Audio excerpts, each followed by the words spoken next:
Hi everyone, I hope you are doing well. Today we will talk about how to fix or how to solve the problem of failed searching on the application of ChatGPT. We click on settings.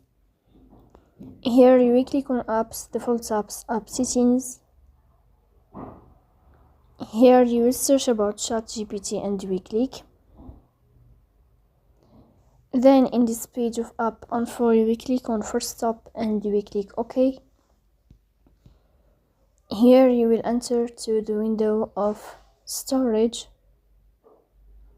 Then we click on clear cache. Here we go to Play Store. You will search about the application of ChatGPT and we click. Here you will uninstall your app and you will install it again. So please don't forget to support us by like and subscribe.